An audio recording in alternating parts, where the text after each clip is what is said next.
Hello साथीहरु, आजको यस भिडियोमा हामी एउटा स्कर्ट कसरी कटिङ गर्ने र कसरी सिलाउने भन्ने विषयमा सिक्ने छौं है। स्कुलको मेडी कसरी काट्न सकिन्छ, कसरी सिलाउन सकिन्छ भनेर डिटेलमा हामी सिक्ने छौं। भिडियोलाई सुरुदेखि लिएर अन्त्यसम्म स्किप नगरी हेर्नुभयो भने अवश्य पनि हजुरहरुले एउटा स्कुलको मेडी काटेर सिलाउन जान्नुहुनेछ, त्यो पनि सिम्पल वाला। ल त साथीहरु, आजको भिडियोलाई सुरु गरौँ। एउटा स्कुलको मेडी चाहिँ अब कसरी काट्ने भनेर म तपाईहरुलाई सिकाउँदै छु। यसको लम्बाइ चाहिँ 22 इन्ची यसको लम्बाइ छ भने 27 इन्ची यसको कम्मर छ है। अब हामीले सबभन्दा पहिला के गर्ने, यो कपडा कति छ भनेर म चेक गर्छु है। यो कपडा हामीसँग लगभग 1 मिटर 40 सेन्टी जति छ है। 1 मिटर 40 सेन्टी जति कपडा छ।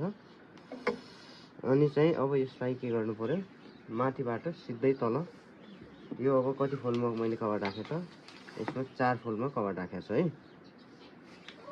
4 फोल्डमा कभर राखिसकेपछि अब यो 4 फोल्ड कभर, यसको चौडाइ यस्तो खालको छ, आफूतिर खुल्ला छ, उतातिर बन्द छ, जताबाट काट्दा पनि फरक पर्दैन यो चाहिँ।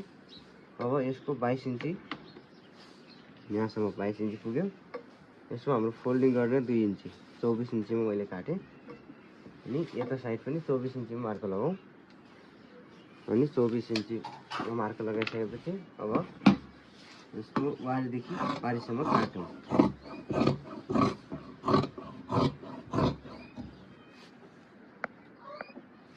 अब मैले काटिसकेँ। अब नर्मली हामीले यसको चौडाइलाई यसो हेरौँ है, कति हुन्छ। एउटा पाटामा कति चौडाइ छ भन्ने कुरा हेरौँ है। यसमा यसो हेर्दाखेरि 27 इन्ची छ है। एउटा पाटामा 27 इन्ची, यो पाटामा 27 कति हुने भयो भन्दाखेरि लगभग 26 दुना 62 हुन्छ। 27 यसरी चेक गरौँ है, 27 ले कति हुँदो रहेछ, 54 इन्ची है। 27 दुना 54 इन्ची हाम्रो यो दुई पाटाको 54 भयो। फेरि 54 लाई यसरी सिंगल गर्दाखेरि चाहिँ धेरै हुन्छ हैन। सिंगल गर्दाखेरि 54 लाई गर्दाखेरि 108 इन्ची आयो है। यसको टोटल लम्बाइ 108 इन्ची आयो भनेपछि अब हामीले कम्मर काट्नु पर्छ। कम्मरको लागि यो माथिको बेल्ट चाहिँ काट्नु पर्यो।